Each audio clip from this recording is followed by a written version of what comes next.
Good morning students. आज मैं class 12th के स्टूडेंट्स के लिए oogenesis पढ़ाने जा रही हूँ। इससे पिछली वीडियो में मैंने आपको स्पर्मेटोजेनेसिस पढ़ाया था। oogenesis किसे कहते हैं? अंडाशय में अंडाणु का निर्माण होना, यानी कि जो ओवेरी होती है उसमें ओवम का निर्माण होना क्या कहलाता है? अंडजनन कहलाता है। ये जो अंडजनन की प्रक्रिया है वो कैसे शुरू होती है? तो देखिए, जो अंडाणु का निर्माण होता है वो भ्रूणीय परिवर्धन के समय ही हो जाता है। जब जो एम्ब्रियो होता है उसका डेवलपमेंट हो रहा होता है तब अंडाणु का निर्माण होना शुरू हो जाता है। जब मादा शिशु जो होती है वो भ्रूण अवस्था में होती है तब उसमें अंडजनन की प्रक्रिया शुरू हो जाती है। कई मिलियंस अंडाणु का निर्माण होता है, यानी कि जब क्या होता है, जो मादा शिशु होती है वो भ्रूणीय अवस्था में होती है तो उसमें अंडजनन की प्रक्रिया शुरू हो जाती है और बहुत सारे मिलियंस में ओवम का निर्माण होने लगता है। इसे ही हम क्या कहते हैं? मात्र कोशिका कहते हैं, या फिर कहते हैं oogonia। क्या कहते हैं? oogonia। oogonia को हम लोग हिंदी में कहते हैं अंडजननी। क्या कहते हैं? अंडजननी। ओके। अब क्या होता है, इस oogonia में विभाजन होता है। जन्म के बाद अंडजननी का निर्माण नहीं होता, यानी कि भ्रूणीय परिवर्तन के समय ही होता है। भ्रूणीय परिवर्तन के बाद अंडजननी का निर्माण नहीं होता है। ओके। ये जो oogonia होती है, एक अंडजननी होती है, वो कैसी होती है? द्विगुणित होती है। इस अंडजननी में अर्धसूत्री विभाजन होता है।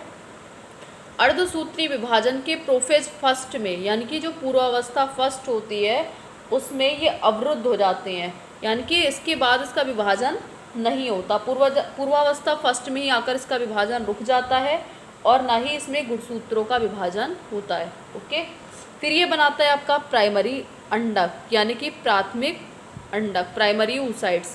इसकी संख्या कैसी होती है आपको पता ही है, द्विगुणित होती है, क्योंकि यहाँ पर क्या हुआ, गुणसूत्रों का बंटवारा नहीं हुआ तो कोशिका अलग नहीं हुई। अब क्या होता है, इस प्राइमरी अंडक पर एक लेयर बन जाती है। इस लेयर को हम लोग बोलते हैं प्राइमरी फॉलिकल, यानी कि प्राथमिक पुटक। अब इस प्राथमिक अंडक में क्या होता है, इस प्राथमिक अंडक में अर्धसूत्री विभाजन फर्स्ट पूरा होता है। जो अर्धसूत्री विभाजन फर्स्ट है वो पूरा होता है, 2 कोशिका बना लेता है। इसको हम बोल देते हैं द्वितीयक अंडक और इसको बोल देते हैं फर्स्ट पोलर बॉडी, यानी कि प्रथम ध्रुवीय पिंड। ओके। अब इसमें क्या होता है कि जो प्राथमिक अंडक होता है वो डिवाइड होकर के 2 कोशिका बना लेता है। जो बड़ा वाला केंद्रक होता है उसे हम द्वितीयक केंद्रक बोलते हैं। जो छोटा वाला होता है उसे हम क्या बोल देते हैं? प्रथम ध्रुवीय पिंड। इसका कोई कार्य नहीं होता है। इन दोनों में क्या होता है, गुणसूत्रों की संख्या आदि आदि हो जाती है। फिर इस पर क्या होता है, एक लेयर और आ जाती है। उस लेयर को बोल देते हैं हम लोग सेकेंडरी फॉलिकल। सेकेंडरी फॉलिकल को बोलते हैं हम लोग द्वितीयक पुटक। फिर इसके ऊपर क्या होता है, एक लेयर और आ जाती है, इसको हम लोग बोल देते हैं टर्जरी फॉलिकल, यानी कि तृतीयक पुटक। अब क्या होता है, इस पर जो लेयर आ जाती है क्या होती है, मैच्योर हो जाता है। जो द्वितीयक अंडक होता है क्या होता है, मैच्योर हो जाता है। और मैच्योर हो जाता है तब इस लेयर को हम लोग एक नाम दे देते हैं ग्राफियन फॉलिकल। ग्राफियन फॉलिकल यानी कि ग्राफियन पुटिका नाम दे दिया जाता है इसको। ओके। अब इस ग्राफियन फॉलिकल पुटिका जैसे ही मैच्योर हो जाती है, परिपक्व हो जाती है, तो उसमें से क्या होता है, द्वितीयक अंडक बाहर निकल जाता है।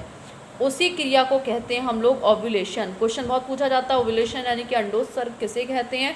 तो जैसे ही ग्राफियन फॉलिकल पुटिका मैच्योर होकर क्या होती है, फट जाती है, तो उसमें से द्वितीयक अंडक बाहर निकल जाता है, जिसे हम लोग ओव्यूलेशन कहते हैं।